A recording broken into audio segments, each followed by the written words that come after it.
자, 오늘 본문은 이제 창세기 23장으로 넘어왔습니다. 1절과 2절입니다. 사라가 127세를 살았으니 이것이 곧 사라가 누린 횟수라.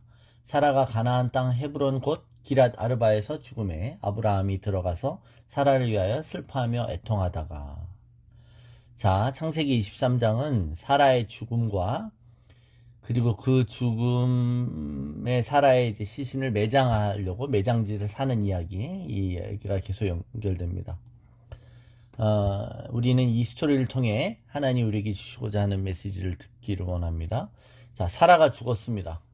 아브라함이 사라와 이별했습니다. 아들 이삭의 신부감을 준비해야 되고, 이제 이삭이 장년이 되면서 아들과의 이별 연습을 하고 있었던 아브라함에게 먼저 진짜 사라와의 이별이 일어납니다. 오늘 본문에 사라가 127세를 살고 죽었다고 돼 있어요. 또 그것을 오늘 표현을 보면 누렸다. 이것이 사라가 누린 횟수다라고 얘기합니다. 우리가 누렸다라는 말은 뭔가 즐기거나 뭔가 좋은 것을 향유했을 때 이런 말을 쓰잖아요. 예. 성경에 어떻게 보면 유일하게 몇 살을 살았다라고 명시가 된 남자가 아닌 여자는 사라인 것이에요. 자, 사라는 잘 죽은 걸까요? 예, 우리가 127살 정도면 잘 사는 거지, 아니 잘 죽은 거지 이렇게 말할 수 있을까요? 예, 오래 살아서 단순히 잘 살고 잘 죽은 게 아니라 사라라는 이름처럼 열국의 어미로서 믿음의 여인인 사라의 죽음이 의미하는 것은 그가 자신에게 주어진 그 싸움을 모두 마치고 자신의 인생의 여정을 모두 마치고 영광스럽게 하나님의 품으로 돌아간 것을 의미하죠. 우리가 장례 때 이제 수없이 하는 표현 중에 하나일 수 있습니다. 바울의 표현을 빌리자면 우리가 죽었다. 즉, 이 세상의 모든 천수를 누리다가 하나님 품으로 돌아갔다는 의미는 바울이 한 표현을 빌리면 자신의 달려갈 길을 다 마치고 믿음을 지키고 하나님께서 주시는 상을 받기 위해 이 땅을 떠난 것이라고 표현할 수 있습니다. 사라의 죽음이 자신의 사명을 다한 죽음이라고 할 수 있는 이유는 무엇일까요? 그녀가 무슨 커다란 위대한 업적을 남겼기 때문일까요?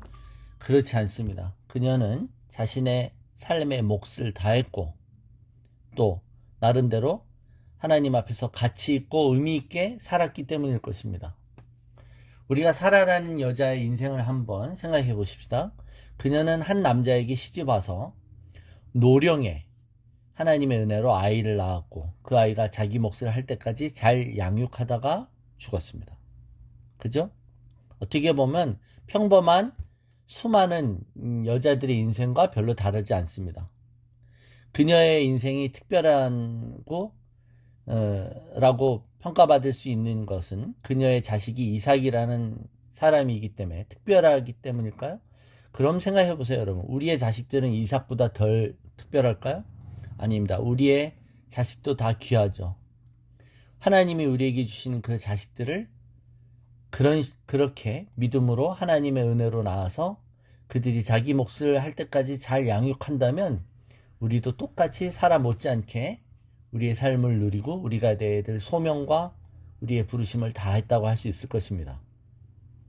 물론 사라는 믿음의 자녀를 얻기 전에 기다리는 동안 인간적인 방법을 선택하기도 했어요. 그죠? 예. 하갈에게 아브라함하고 사이에 아이를 낳으라고도 했었고 또 그죠? 남편의 권유로 어떤 다른 남자의 여자가 될 뻔한 위기를 2번이나 겪기도 했습니다. 말도 안 되는 일을 시키는 남편에 대해서 사라는 남편을 주라고 불렀고 남편을 통하여 그러나 하나님을 계속 보았기 때문에 그녀는 순종했습니다. 한때 아들을 갖게 될 거라는 그 말씀에 비웃으며 반응했던 그녀였지만 하나님의 약속대로 자신의 아들은 약속의 아들이며 그 아들을 통해 먼 훗날 메시아가 태어날 것을 그녀는 기다림으로 믿음의 삶을 산 것이었습니다. 그러니까 여러분, 사라에게 있어서도 믿음의 삶이라고 할 수 있는 것은 한마디로 기다림의 연속이었습니다.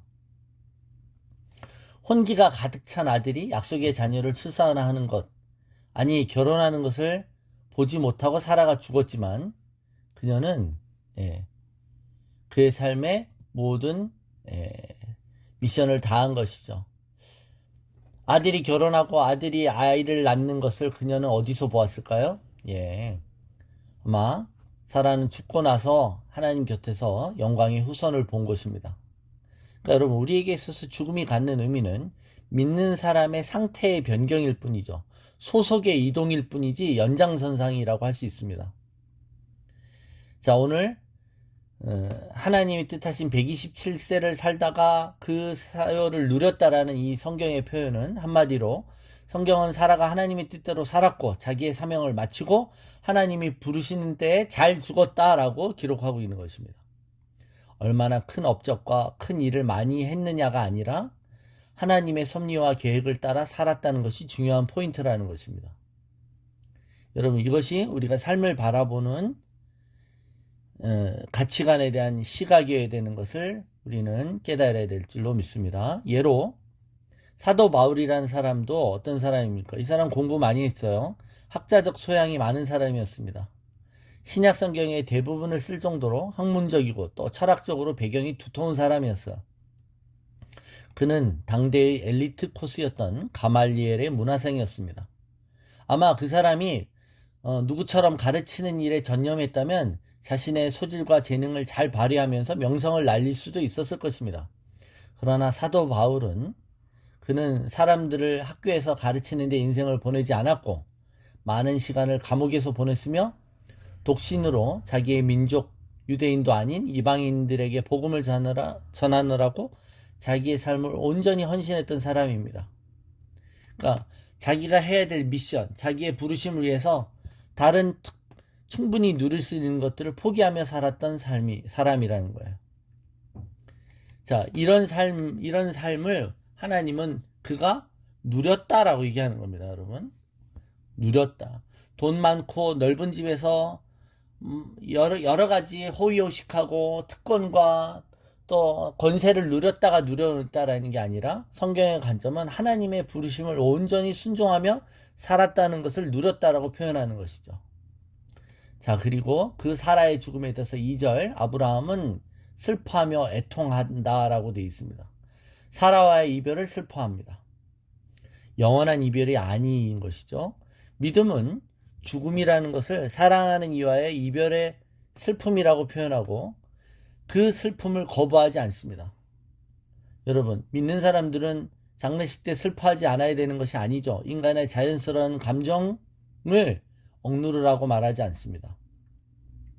믿는 사람들이라고 장례식 때 울면 믿음 없는 게 아닌 것이에요. 왜죠? 잠시 이별이 슬픈 것입니다. 그러나 그 잠시 이별 외에 그 이상도 그 이하도 아닌 것이죠. 우리에게 다시 만날 소망이 있음으로 인해 우리는 언제나 감사하고 또 다시 만날 날을 바라보며 그날을 기대할 수 있는 것입니다.